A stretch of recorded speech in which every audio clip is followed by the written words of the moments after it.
আমি জালুকবাৰী আঞ্চলিক বিহু অস্থায়ী কাৰ্যালয় শুভাৰম্ভ কৰিলোঁ।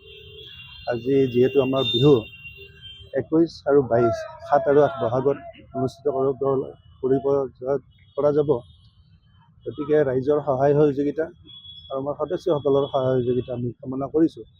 আৰু সমূহ আমাৰ জালুকবাৰী ৰাইজক নিমন্ত্ৰণ জনাইছোঁ যাতে কি আমাৰ বিহু সাফল্যমণ্ডিত কৰে। ধন্যবাদ। দ্বিতীয় দিনা আমাৰ ৰাকেশ ৰিয়ান থাকিব আৰু প্ৰথম দিনা আমাৰ স্থানীয় শিল্পীসকলে গীত পৰিৱেশন কৰিব। লগতে 12 ৰহণীয়া সাংস্কৃতিক অনুষ্ঠানো থাকিব, কৌতুক গোষ্ঠীও থাকিব। গতিকে সমূহ ৰাইজৰ উপস্থিতি কামনা কৰিছোঁ।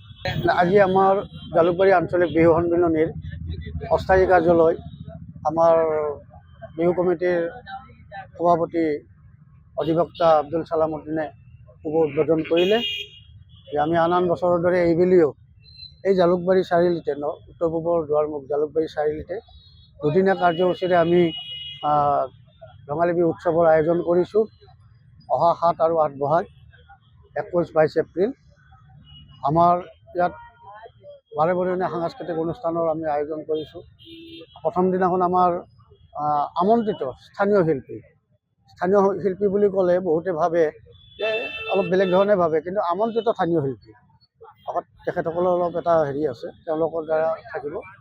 আৰু দ্বিতীয় দিনাখন আমাৰ কমেডি আছে, বেছি কৰেতো সকলোৱে জানে, তেওঁলোকৰ কমেডি অনুষ্ঠান। আৰু দ্বিতীয় দিনা আমাৰ মূল আকৰ্ষণ হ'ল ৰাকেশ ৰিয়ান। লগতে আমি বিভিন্ন আমাৰ আমন্ত্ৰিত অতিথিসকল আছে। আৰু প্ৰতি বছৰে আমাৰ এখনি আমি স্মৰণিকা কপৌফুল নামেৰে স্মৰণিকা এখনি আমি উলিয়াওঁ। আৰু সেইখন আমাৰ প্ৰতি বছৰে আমাৰ অসম সাহিত্য সভাৰ প্ৰাক্তন উপসভাপতি মীনাৰাণী বাইদেৱে উন্মোচন কৰে। এইবুলিও আমি তেখেতৰ দ্বাৰাই এই হেৰিখন কি বুলি কয় স্মৰণিকাখন উন্মোচন কৰোঁ। আৰু লগতে আমাৰ সভাপতি ডাঙৰীয়াই কৈছে যে আমি সমূহ ৰাইজক, অকল জালুকবাৰীয়ে নহয়, যে আমাৰ এই জালুকবাৰী অঞ্চলৰ দাঁতিকাষৰীয়া অঞ্চলৰ সমূহ ৰাইজক আমি ৰঙালী বিহুৰ আৰু লগতে অসমৰ ৰাইজক আগন্তুক ৰঙালী বিহুৰ শুভেচ্ছা জনোৱাৰ লগতে আমাৰ যিহেতুকে এইটো জালুকবাৰী হ'ল এতিয়া আমাৰ কি বুলি কয় ডাইনামিক মানে দক্ষ মুখ্যমন্ত্ৰী ডক্টৰ হিমন্ত বিশ্ব শৰ্মাদেৱৰ সমষ্টি। আমি সমূহ ৰাইজক আমাৰ এই বিহুৰ কাৰ্যসূচী উপভোগ কৰাৰ কাৰণে অনুৰোধ জনালোঁ। বাজেট মানে আচলতে বাজেট বুলি ক'লে আপোনাৰ চাওক, আমাৰ ইয়াতে কোনো ধৰণৰ চ'ৰ্চ নাই, তেনেকৈ বিহুৰ কাৰণে কোনো ধৰণৰ চ'ৰ্চ নাই। আমি চৰকাৰৰ পৰা 1.5 লাখ টকা পাওঁ। আমাৰ যেতিয়াৰ পৰা চৰকাৰে এই অনুদানটো আগবঢ়াইছে তেতিয়াৰ পৰা আমি পাই আছোঁ। সেইলৈও আমি অসম চৰকাৰক ধন্যবাদ জনাইছোঁ।